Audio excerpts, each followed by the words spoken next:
It's a common saying, you can't choose your relatives, but you can choose your friends. And the friends you choose affect the direction of your life.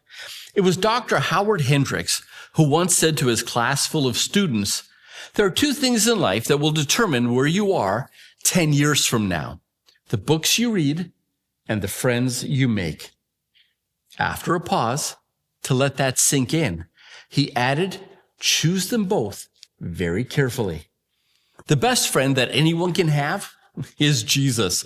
But make no mistake, there will be times that in order to be a friend of Jesus, you'll have to stand against those who oppose him. In today's lesson, Pilate had to make a choice between friends. The Jewish leaders who had brought Jesus to Pilate for judgment intended to force Pilate, if they had to take a stand against Jesus. And they did so with this threat.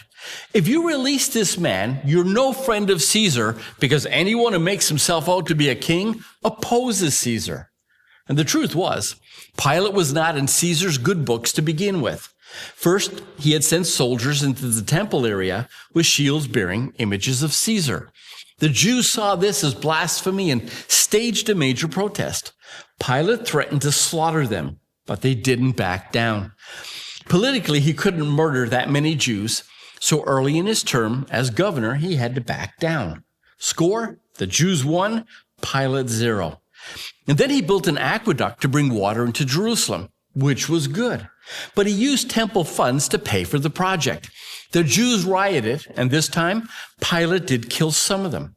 The Jews complained to Caesar, who gave a scathing rebuke to Pilate. Score, Jews 2, Pilate 1.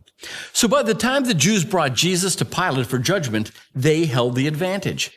When Pilate asked them, what accusation do you bring against this man?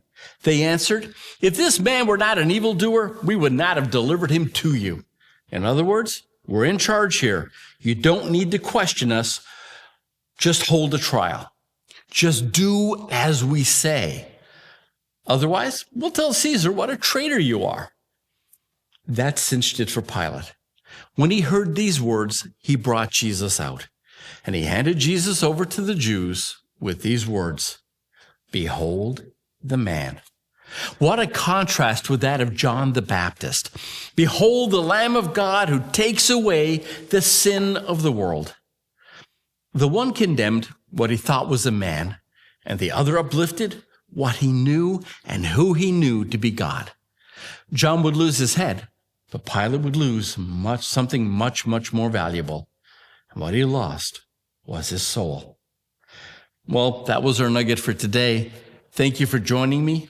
I'll see you tomorrow.